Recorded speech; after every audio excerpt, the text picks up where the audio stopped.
Good morning or afternoon, depending on where you are tuning in from. And thank you for joining us at the Middle East Institute for a discussion on the Gaza-Israel war and the prospects of it spiraling into a larger regional conflict, particularly between Hezbollah and Israel. Since the onset of the Gaza-Israel war, MEI has actively and comprehensively been analyzing developments. I encourage our audience members to consult our latest Monday briefing, specific programs for more detailed analysis on an increasingly multifaceted and complex conflict. Since the onset of the Gaza-Israel war, clashes between Israel and Hezbollah have intensified, leaving uncertain if the post-2006 security consensus is being renegotiated on the battlefield, is but a precursor to an inevitable conflict, or continues to hold, even if modified, through mutual deterrence. In other words, are we heading to a Lebanon-Israel conflict? To help us unpack such a critical and still uncertain matter, we are joined by a rich panel of experts based in Lebanon and Washington. Please join me in welcoming Firas Maqsad, Director of Outreach at the Middle East Institute, and a prominent expert on the politics of Lebanon and Syria, the geopolitics of the Arab Gulf, and the broader dynamics of the Middle East region. Jessica Albaid, non-resident scholar in MEI's Lebanon program with more than 15 years of experience in energy policy, and Mohamed Haj Ali, Deputy Director for Research at the Malcolm H. Kerr Carnegie Middle East Center in Beirut, where his work focuses on the shifting geopolitics and Islamist groups after the Arab uprisings. We were expected to have Haneen Raddar, unfortunately, from the Washington Institute, due to unseen circumstances, may be unable to join us. But thank you all for joining us in what I anticipate to be a nuanced, comprehensive, and timely discussion. The panel is divided into three parts. First, we will hear from each panelist on a key theme pertaining to the risk of a Hezbollah-Israel conflict that will be followed with a more natural, organic back and forth discussion. Finally, we'll have a question and answer segment. I encourage our audience to send me your questions that I will then read and pose to the different panelists. So to start off, Mohamed, I thought it would be helpful if you could give us a bird's eye view of the different relevant stakeholders in Lebanon and their relationship with one another and capacities to deter or escalate any potential larger conflict. Thank you, Nick, for organizing this and for the invite, and hello to everyone in the audience and also your respectable guests. Since 2019, for years now, Hezbollah has been playing a kind of a leading role in building up and designing a new alliance, which became later known as the Unity of Fronts. And this entails mainly two elements. First, wider coordination and resource sharing among these groups and allies, and building, upgrading a military capacity of Hamas, the Islamic Jihad, and other factions and allies to operate from Lebanon.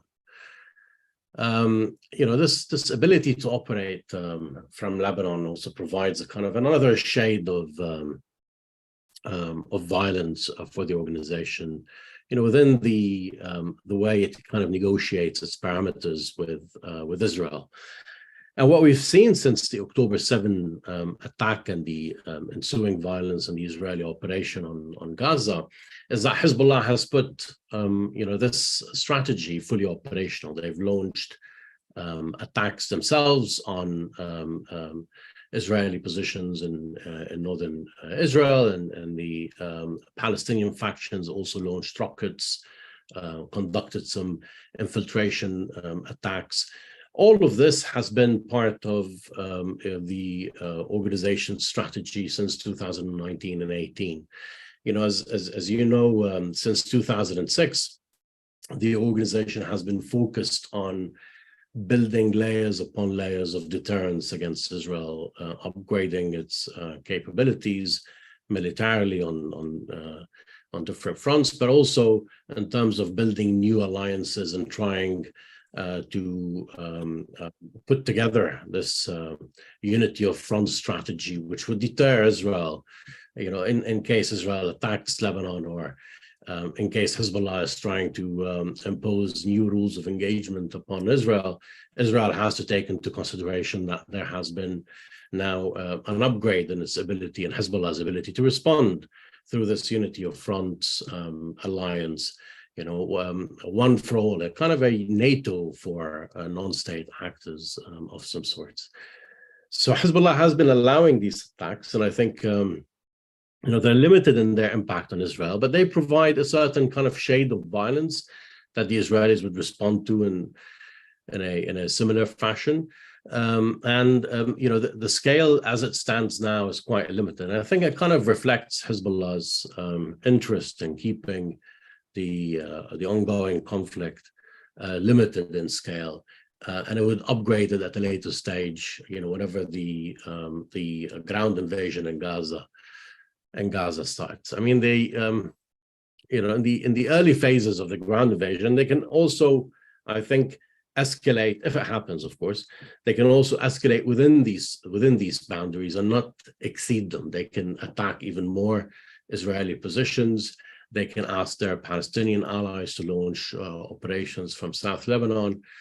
For them, at the end of the day, they see the ground invasion and the Israeli objective of eradicating Hamas totally from the Gaza Strip as a kind of an existential threat that they have to respond to and act to. But at the same time, they're allowing themselves some space to maneuver and try to avoid an all-out war, which will have catastrophic results on Lebanon and on their status within Lebanon afterwards. Thank you. Thank you, Mohammed. I want to turn here, one of them to you, Jessica. One of the most significant diplomatic developments between Israel and Lebanon has been the maritime border deal.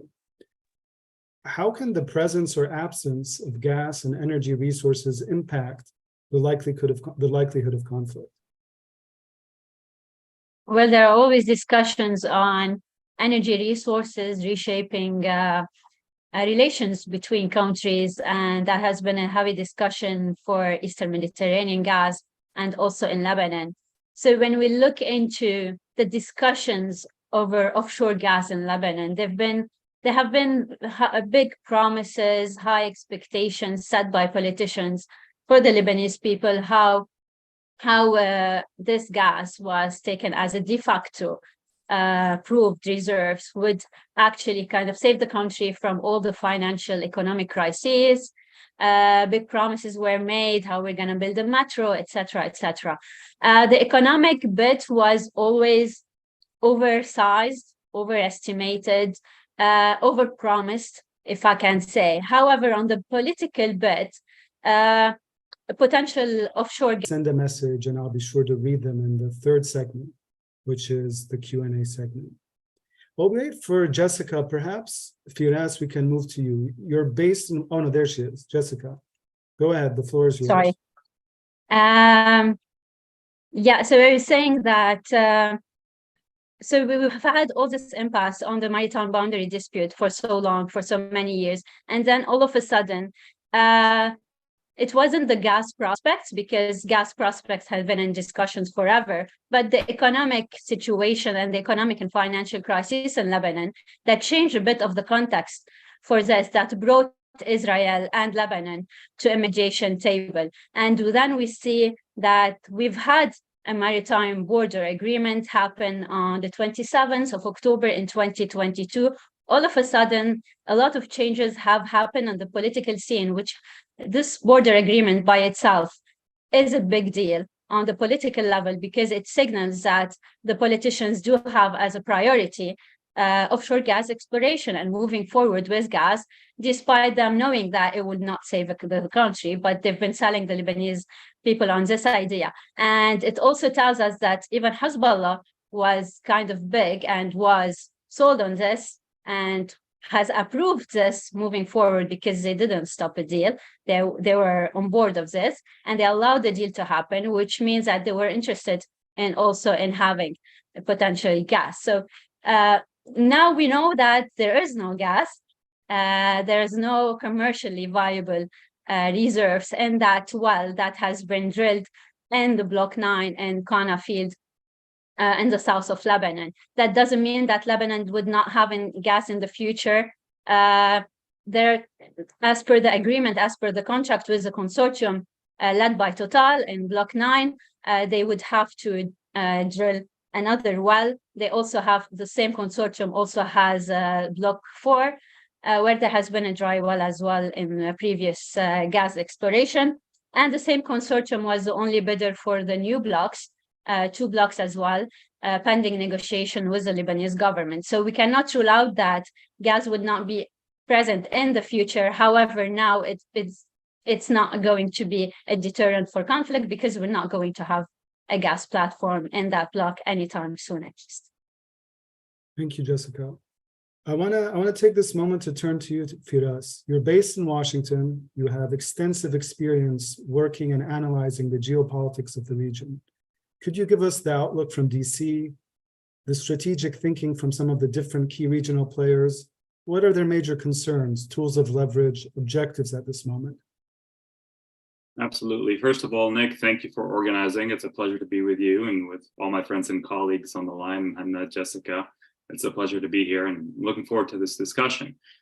Let me start sort of with a broader picture here, right? I mean, we all have to remember the premise on which, at least when it came to the Middle East, the Biden administration came to office.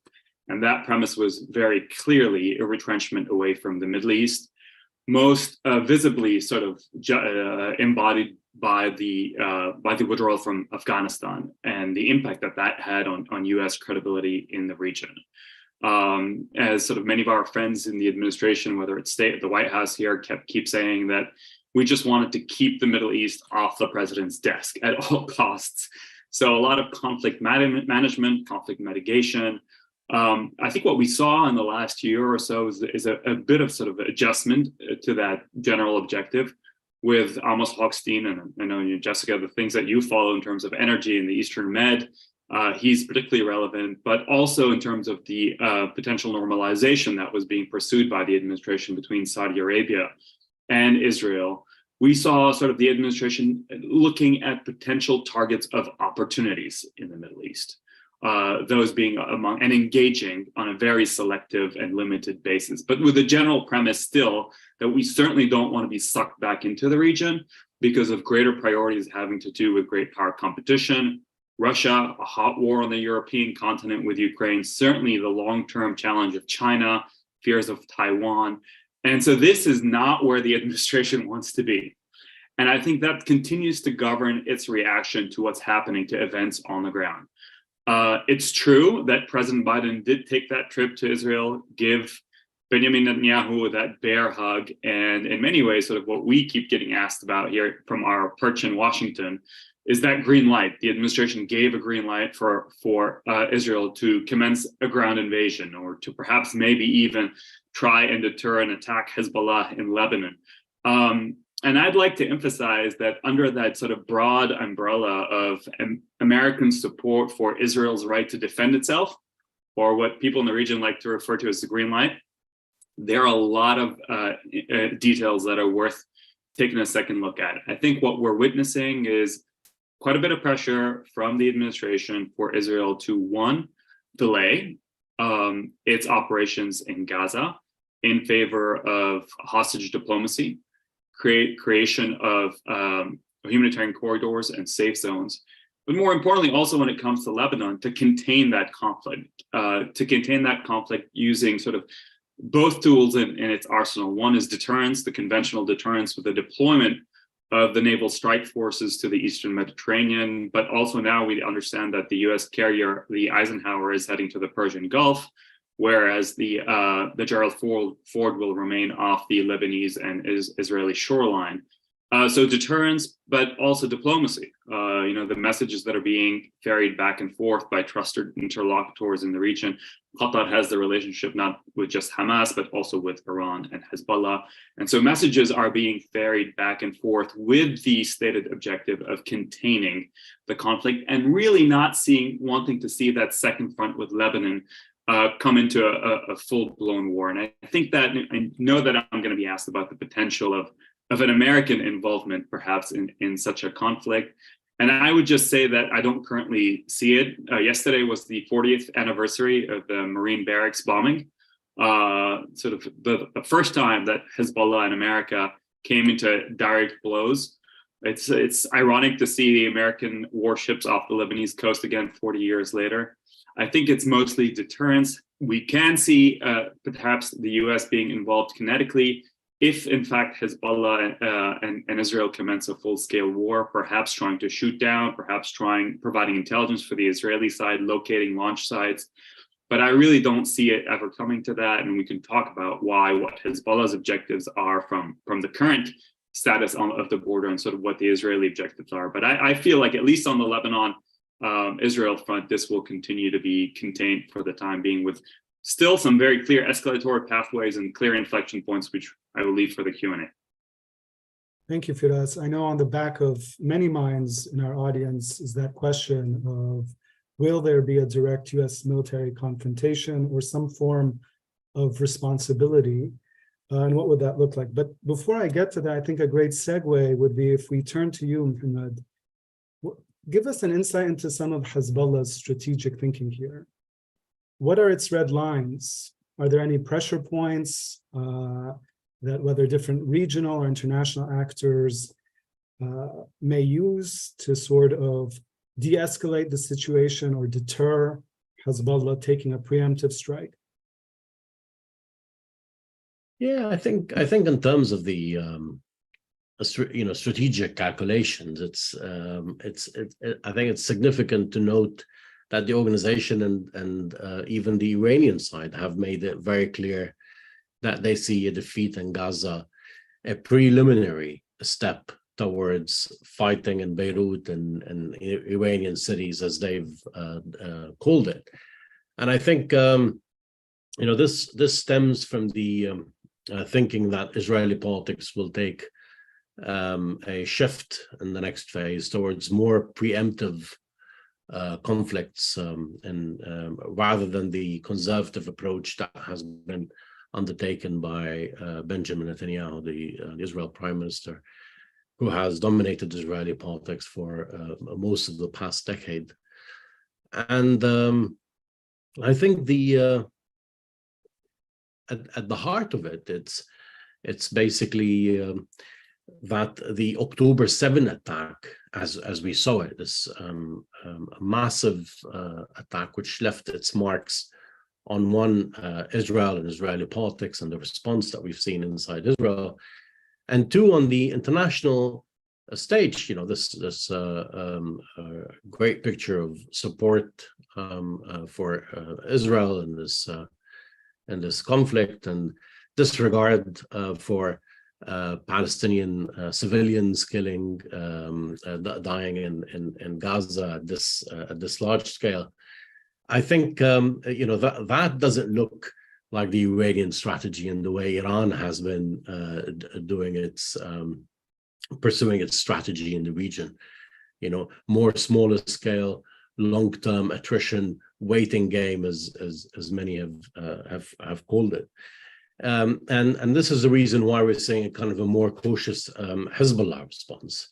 Now Hezbollah wants this to be confined to these different shades of violence that we've seen, Palestinian factions attacking Israel from Lebanon, but not inflicting much damage on the Israeli side.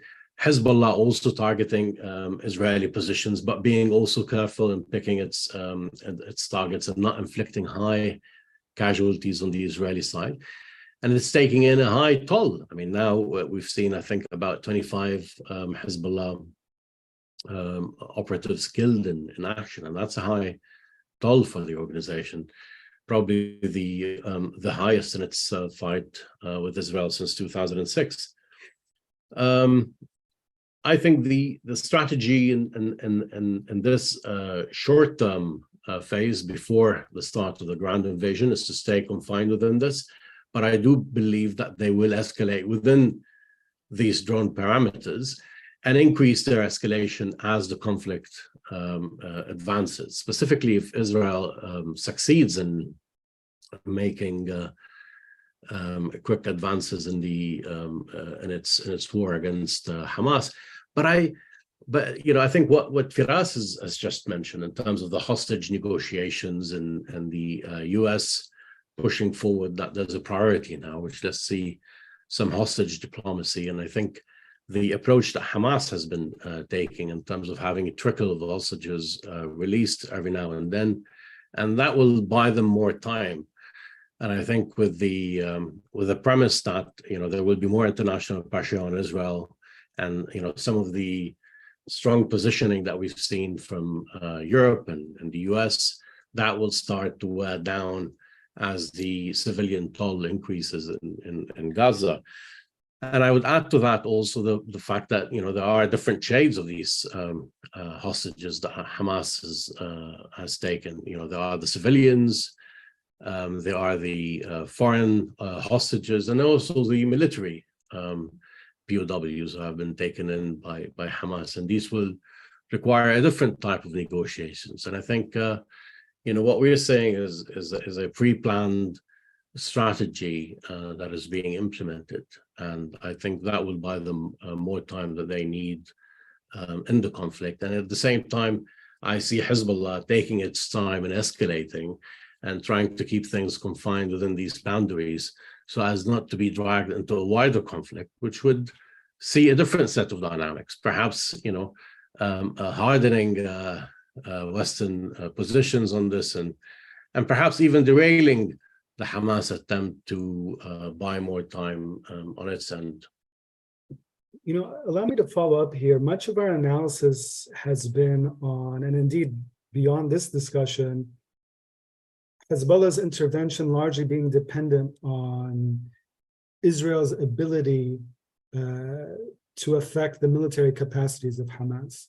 But what about civilian casualties? This is a conflict that has seen unprecedented levels, heightened levels of civilian losses. Does that play any role in Hezbollah's calculus? It would play a role in terms of presenting an opportunity, for the organization to, win hearts and minds in the Arab world again after the sectarian conflict in Syria and its sectarian involvement in Syria. And I think that was a big loss in the organization's public affair and beyond the organization, Iran's status in the region. And I think, if we are to look at what Iran's most successful outcome of this conflict would be, I think it would like to be the new Turkey of the Middle East in terms of having the similar status and being seen as the protector of the Palestinian people in this violence. And I think it's more of an opportunistic thinking rather than calculating how to save Palestinian lives at the end of the day. I don't think that factors much in their calculations. It's a great sort of moment to turn to you, Jessica. We often, in our titles and the way we analyze, refer to the main military actors. So Hezbollah, Hamas, Israel. But I want to speak about Lebanon. Can it survive a conflict with Israel? Can its energy sector, in particular, already crumbling, survive a conflict?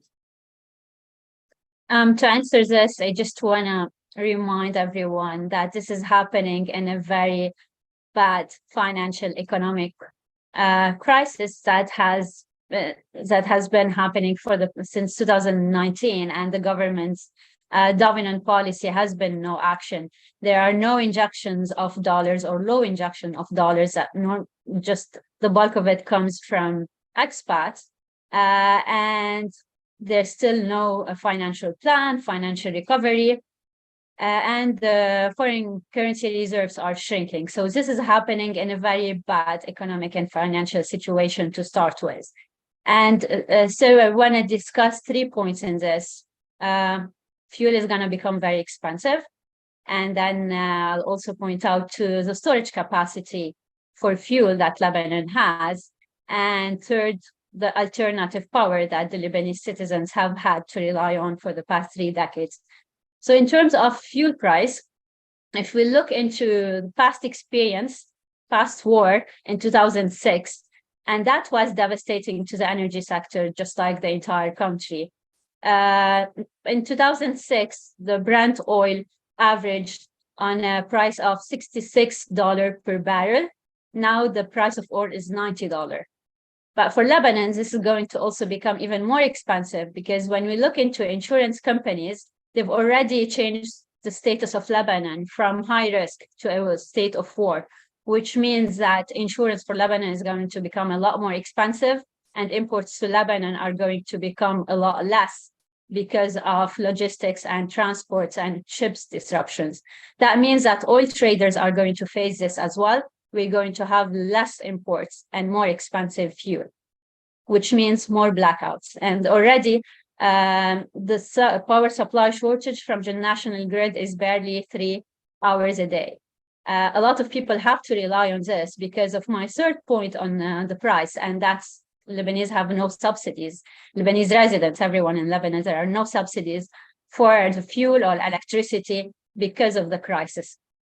So that means that some people who only rely on the national grid for 3 hours a day would have kind of to lose it, even if there are no direct attacks on power plants. So there's a high risk on this, increase the blackouts even without attacks on power plants. Second, the storage capacity for fuel for Lebanon barely lasts 2 weeks. So we don't have enough storage capacity to go into war. And third, the Lebanese for the past 3 decades have had to rely on alternative power generation. That's because there have been no reforms in the power sector, but a lot increasing supply shortage and chronic blackouts. Originally, this reliance was on diesel generators. More recently, we've had a second alternative power, which is rooftop solar PV. So for diesel generators and rooftop solar PV, the extra benefit for energy security is that they're decentralized. However, any fuel disruption or fuel prices is going to disrupt diesel. So that creates also a threat for diesel generators and neighborhood private generators, which leaves us with solar PV, which is so many households now, industries and facilities have solar rooftop PV, but there is an injustice in the power provision in this because this system were only proliferating based on failure of energy policy and institutions. So people who could afford, in light of this crisis, to install solar systems, or is also who had enough capacity on their roof to install solar systems, enough space have done so. So not all the community and residents have access to this. And in the case of war, you're going to lose the solar panels, which means that what I'm getting is that it's very dark, no pun intended, but from an energy sector perspective and from an economic perspective, it's going to be very costly for Lebanon. And then that raises the last question, even after war, would there be any capacity to rebuild, knowing that Lebanon hasn't had been able to attract investments in the energy sector, especially in the power sector, for the past several decades, and doesn't have spending capacity to install power plants to start with. Imagine if we had to rebuild any of this. I mean, powerful, and certainly powerful words that speak to just the pervasiveness of vulnerability in Lebanon that will only amplify the civilian costs, not just casualties in any conflict. Firas, I want to take this moment to sort of revisit some of what was underlying in your analysis. While there's violence escalating on the border, there has yet to be a full-on confrontation or full-scale conflict between Israel or Hezbollah. For you, does this signal an enduring rules of engagement status quo? its renegotiation, or is it really the lull before the storm? Good question, Nick. I heard Jessica say that from an insurance standpoint, Lebanon has already been downgraded to a country at a state of war. I'm slightly more optimistic at this point, at least in the conflict, that we won't get there. And let me outline very quickly some of the reasons. And Hannah did a great job also touching on a whole host of them, and then sort of get to your question. Listen, I think that Hezbollah in many ways has already achieved one of its prime objectives without having to drag the country into a state of a devastating war with Israel. And we can sit here and debate sort of how much does Hezbollah actually care or take into consideration in public opinion in Lebanon, essentially the ecosystem in which it operates, particularly within its base of support, its community. I think that, they do take that into account.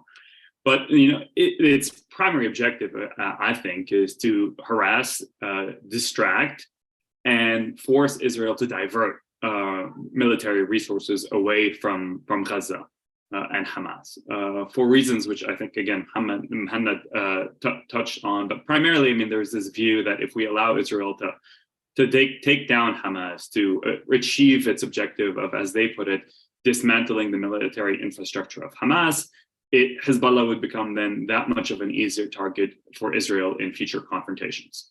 So we can talk about a coming possible inflection point once a ground offensive in Gaza commences.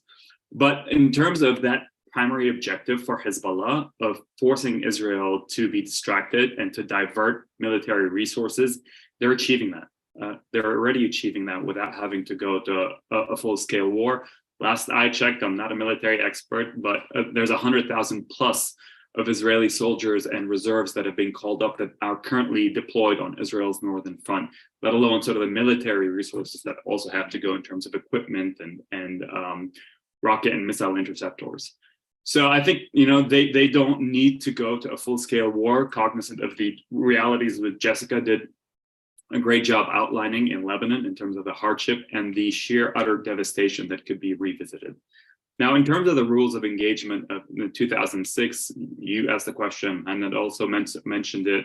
I think that by and large, we see both parties continuing to adhere to those tacit understandings of essentially not targeting mass population areas, cities, keeping fire contained within a zone of the border, going primarily after military installation. And we also see, both sides sort of being very careful in that choreography.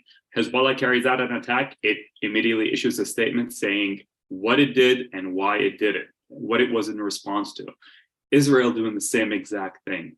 And certainly Israel is sort of in terms of a desire to go to a full-scale war. Israel, if we do believe, is going to commence a ground operation in Gaza, which will be bloody, prolonged, according to Israeli officials, weeks, if not months. Urban warfare, the most difficult type of warfare one can imagine, is not eager for a second front with Hezbollah and all that would come with that in terms of difficulties.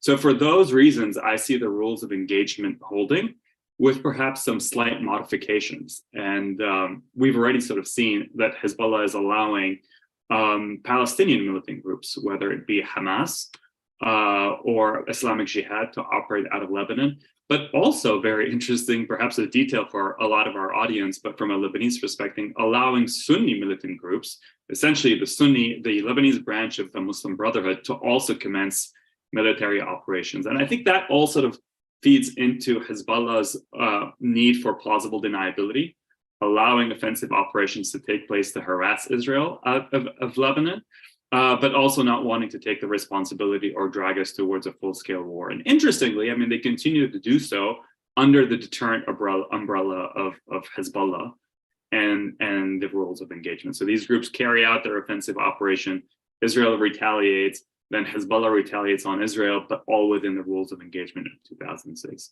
So, maybe a silver lining that we're not heading towards a full-scale war, but I do see this potentially ratcheting it up, as Muhammad said, as we approach a ground invasion in Gaza and perhaps seeing Hamas on its back foot.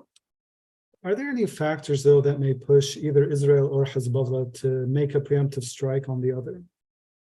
I've been asked that question quite often, whether there is a target of opportunity here for either side.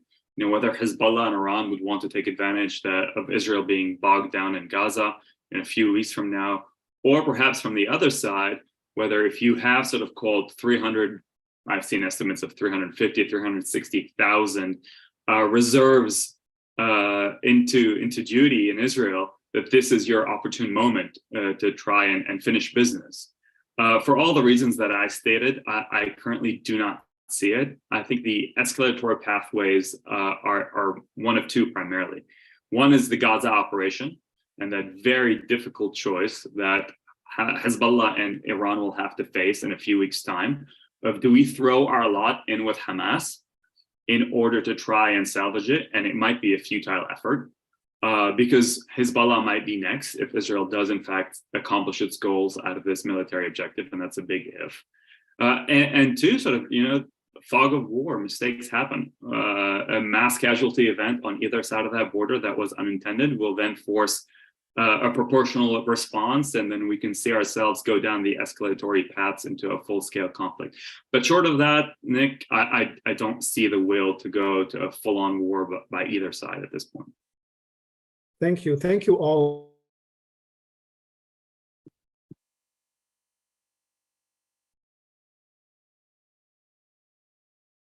Sort of shift to the Q&A segment. Firas, we're just going to stick with you because a theme I keep seeing is, in one way or another, that many of our audience members are asking, is if you could sort of expand on why you don't see a U.S. military involvement at the moment, or if there may be some factors that may shift that calculation. Yeah, I mean, let me push back against that just slightly, Nick. We already are seeing U.S. military involvement. Maybe it's not in an active war, but that operation out of Yemen with Houthis firing upward of, you know, I saw 15 drones and an undisclosed number of missiles heading towards Israel that were intercepted over 9 hours by U.S. naval forces in the region. American bases coming under attack both in Syria and Iraq. An attempt, perhaps I would say somewhat successful so far, to deter Hezbollah from throwing in its lot with Hamas. So from a military standpoint, I think the US is actively engaged. Now, I do have to say that the US is at a disadvantage here. Iran and its proxy groups in the region have perfected the art of proxy warfare, asymmetric warfare, gray zone warfare, call it what you may, but, you know, the ability to harass and distract, but without having to force on a full-scale war. Obviously, if we are at a full-scale war, using traditional military means, Iran would be at a massive disadvantage.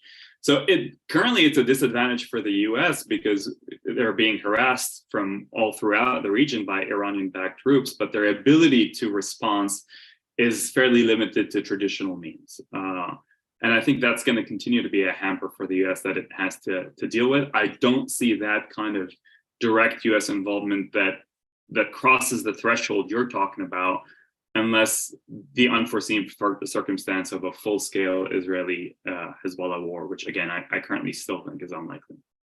Certainly, right. Thank you so much, and for clarifying, right? We were referring to a more direct military confrontation. Jessica, we have some questions for you pertaining the Eastern Mediterranean. Do you think it's still possible to claim that Eastern Mediterranean gas can be reliably and securely supplied given the high level of conflict risk in the region and the tendency of fossil fuels to make conflict even worse? Well, there have been many conflicts in so many places where there are fossil fuel productions, and within a lot of fossil fuel producers across the world and the Middle East have seen a lot of conflicts, but still a key player in the global energy market. So I don't think the incident, that incident or this conflict or others are detrimental to the Eastern Mediterranean gas. However, some of the shortcomings of Eastern Mediterranean gas in bringing countries together or improving relations between countries are that the countries that are in conflict do not have a platform, are not communicating. We've seen, like, for example, the EastMed Forum, where there are 10 countries taking part of it, but none of the countries that are in direct conflict. Like Lebanon, for example, is not part of the forum. Turkey is not part of the forum. So it's not just also the conflict in Israel, between Israel and Hamas. There are also disputes between Cyprus and Turkey and others.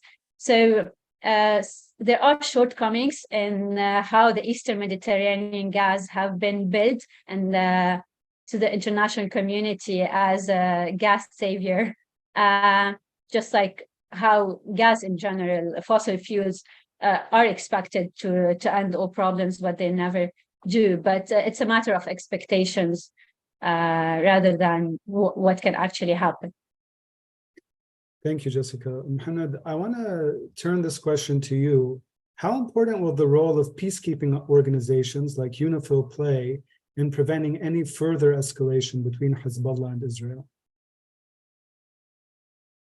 I don't think strategically UNIFIL can stop an escalation, but what it's doing tactically, it's now, for instance, yesterday there was an Israeli bombing of a position, and then there were a number of injured in the area. They went in and they helped the army retrieve some of the bodies and those injured in the attack. They provide a channel for information, for exchanges that need to be made in certain cases. They do play an important role, but I don't see them stopping the escalation. What would stop the escalation is, the political process, which is ongoing, the hostage diplomacy, as Firas has mentioned. I think that would lead to keeping this confined within the boundaries that it lies within at the moment. But in terms of the UNIFIL and other peace organizations, I don't know what he's referring to exactly, but UNIFIL specifically, I would say their role is important, but it's limited in its capacity to deter a conflict from happening. Right, certainly limited, playing more of that buffer role. Mohammed, your recent article that you published for Carnegie sparked a lot of deservedly attention and interest, and we have a question here for you that touches on some of those themes. Has Hezbollah altered its strategy of engagement in the Middle East, possibly adopting a less aggressive and more asymmetrical approach, manifesting primarily through limited border skirmishes with Israel and potentially leveraging Iraqi militias to target the US presence? I think the big shift in Hezbollah's role since 2011 is its regional capacity and its regional role as an interlocutor and as also a facilitator for Iran's strategy in the region. So it does manage these groups, and I think they've taken on some of the Qasem Soleimani tasks, and they do coordinate this. Of course, Khamenei is a key player here, and he sets the major strategy. But Nasrallah, I think, on this one, specifically given his relationship with the Iranian leadership and Hezbollah's role in putting together the strategy, does call the shots when it comes to operational matters. In terms of taking a step back and allowing the other groups to play a role, such as, for instance, the Palestinian Hamas, Kataib al-Qassam, or Saraya, Harakat al-Jihad al-Islami,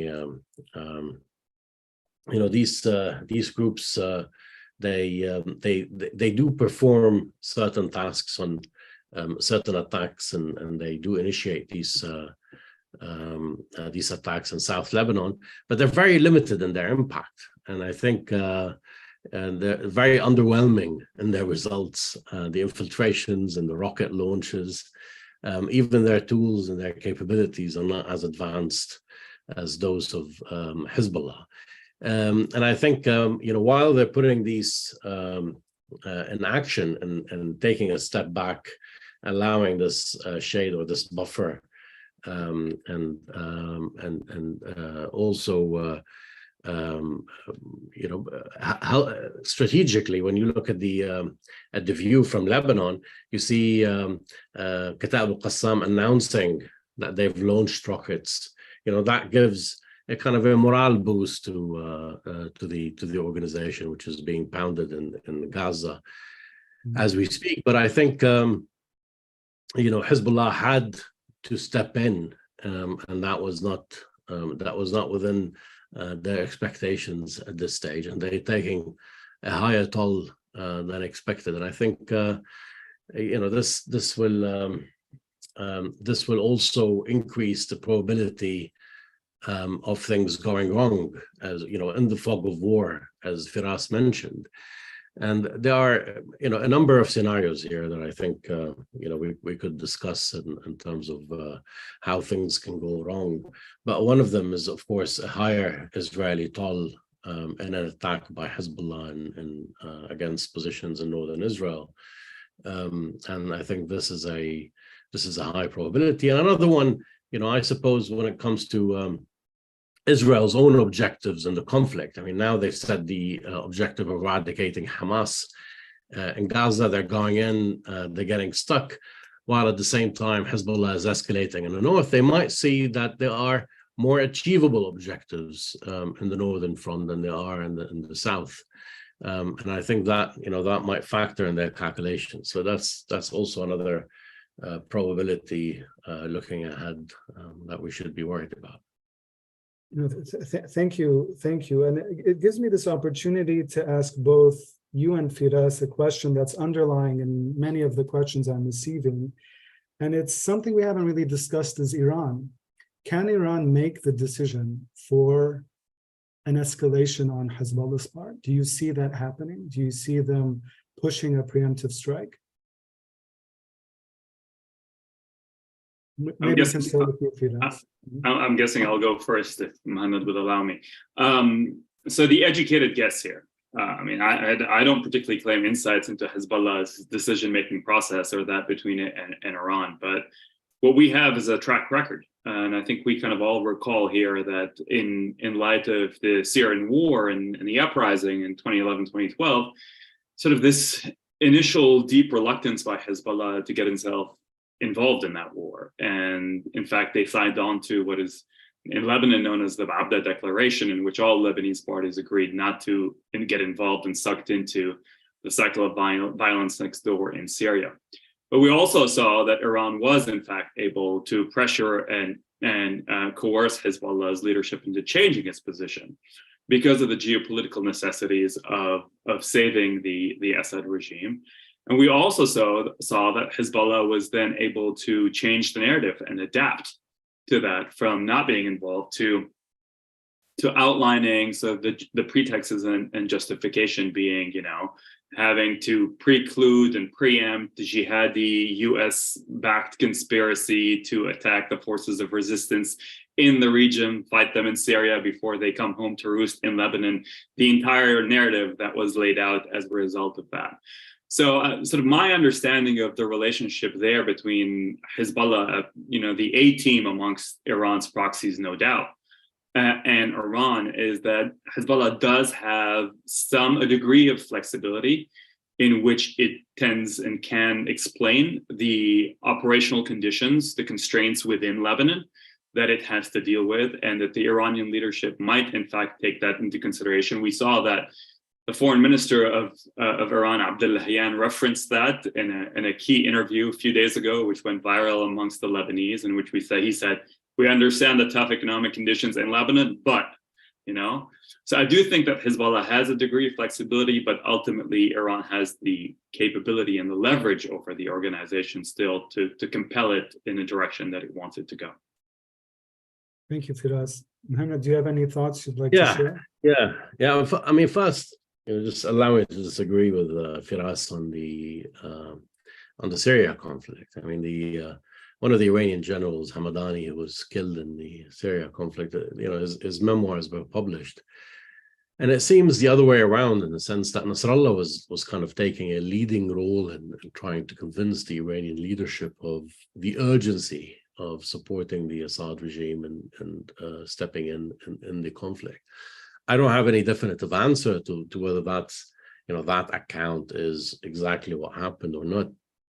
But I do think, Nasrallah and his relationship with the top brass, namely Khamenei and others, does allow him a certain say in this. But I don't see also Nasrallah having these, internal calculations when it comes to, the Lebanese political situation or the socioeconomic realities as being a kind of a prime factor in his calculations. I see it more looking strategically at the situation. And I think they're quite aligned in the way they look at this. They see this as an existential threat, and they see a total destruction of Hamas as leading to further action and kind of rolling back on all the advances that this axis of resistance has achieved in the past decade and a half. And I think there's an alignment in their views on this, and it might be that Iran would decide, or Khamenei would decide to go to conflict based on another set of calculations that I'm not aware of. And that might be the case, and they will definitely have the ability to impose that on the organization. I agree with Firas on this. I think they do have the upper hand in terms of imposing whatever they want to impose on the organization. Ideological, and political, and financial, and organizational aspects all factored into this. But I don't see a major tension in here. There might be discussions within Hezbollah on how to take this, but I think the approach has been announced. It's a step-by-step approach. The further this escalates in Gaza, the further the organization will escalate, but they'll take it gradually and try to avert an all-out conflict in the next phase. But I don't see Iran and Hezbollah as being separate. Well noted. I want to give just a quick short chance for you to respond, Firas, and then we'll move to our closing segments. Please go ahead.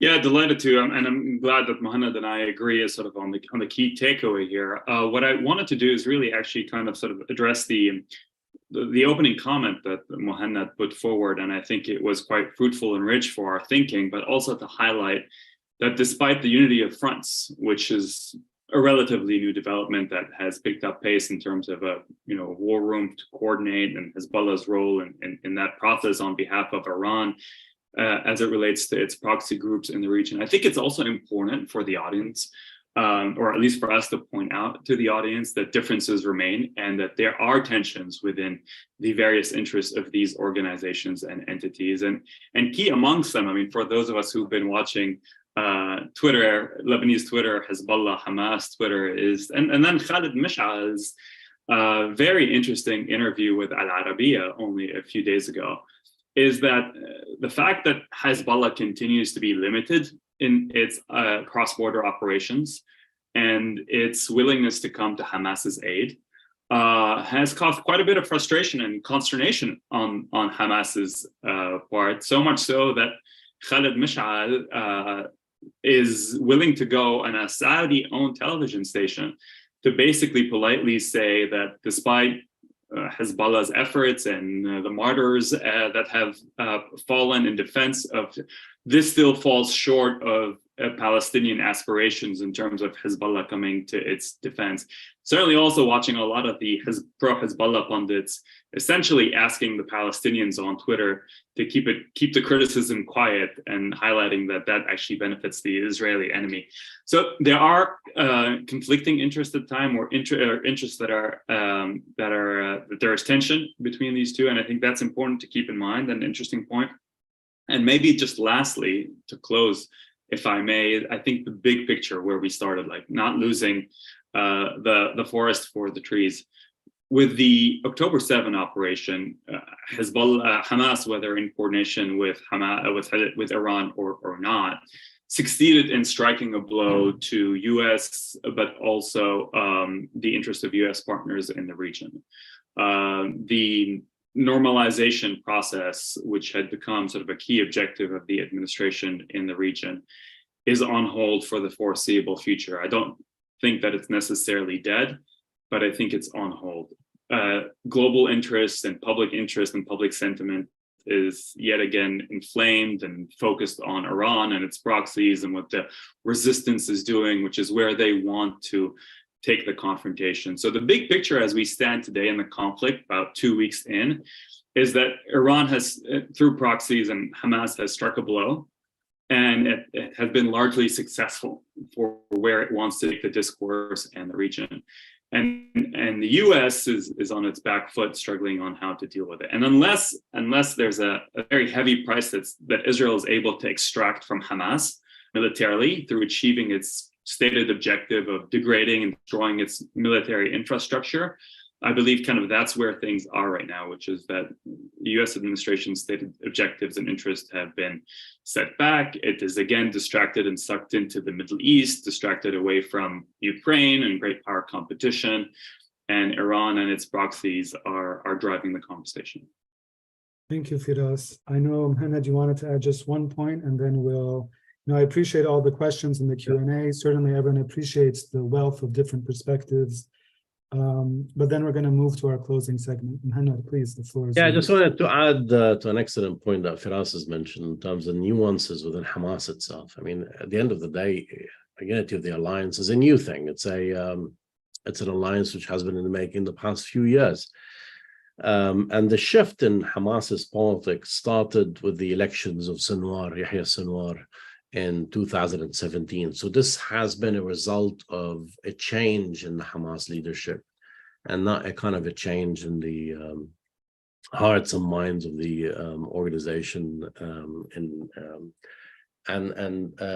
I think the event that we are seeing and the events that are unfolding in Gaza now will definitely have an impact on Hamas's internal politics and its decision to shift back away from the years of the Arab Spring, in which it stood by the Syrian uprising and Syrian rebel groups against the Syrian regime and Hezbollah and Iran, into the new shift into this alliance and strategy.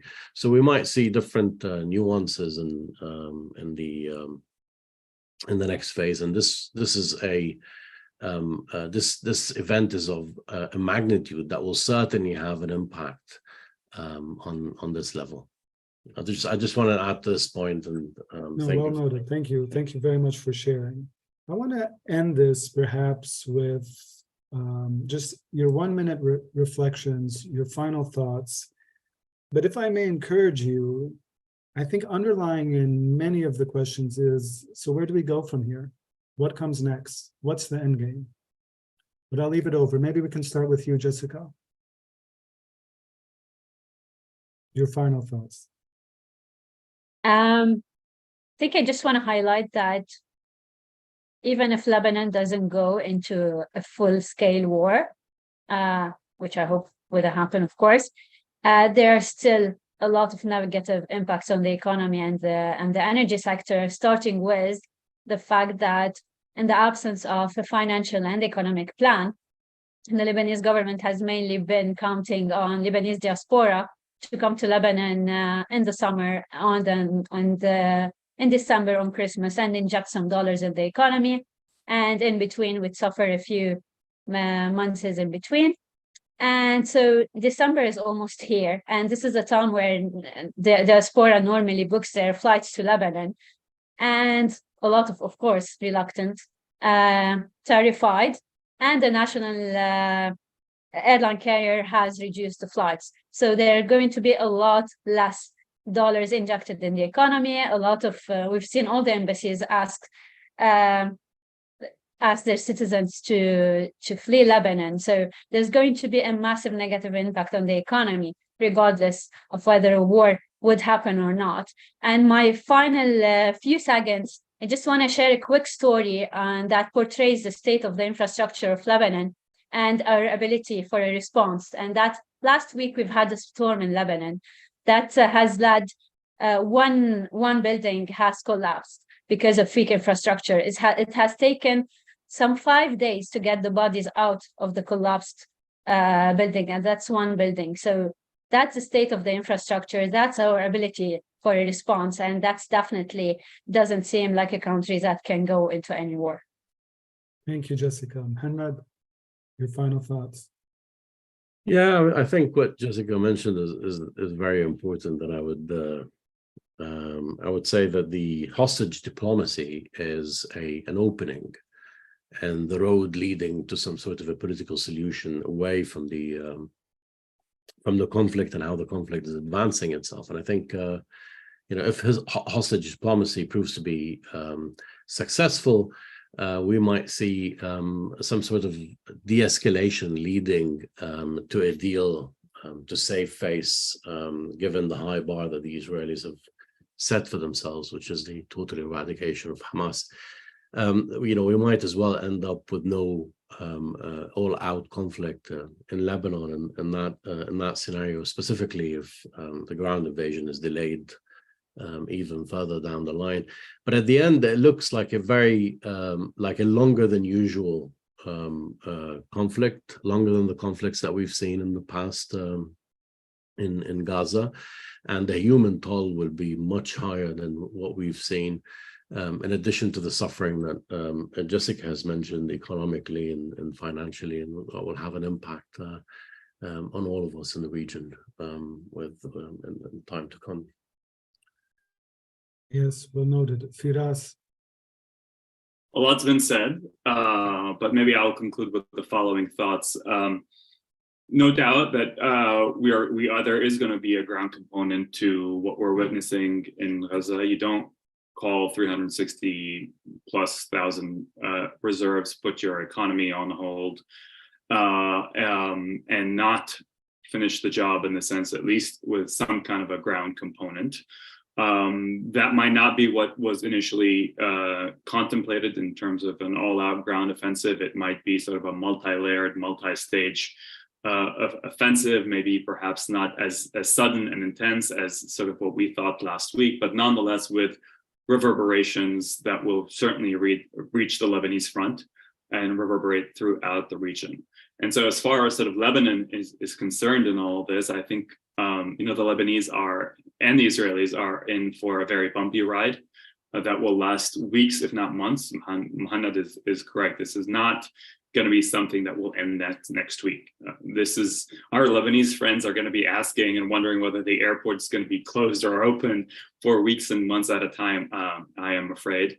But for all the reasons that we all collectively outlined, unless there is sort of an unforeseen miscalculation, that all the various parties have an interest in keeping this short of an all-out devastating war as we saw in 2006. I just don't see the local, regional, or international conditions that are conducive of an all-out war at this point.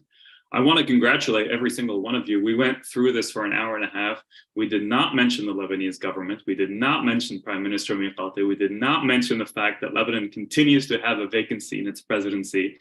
And I do think that also speaks volumes to the irrelevance of the Lebanese state as an actor in all this, which is, I know, something that we all feel pretty sad about, but that's the reality on the ground.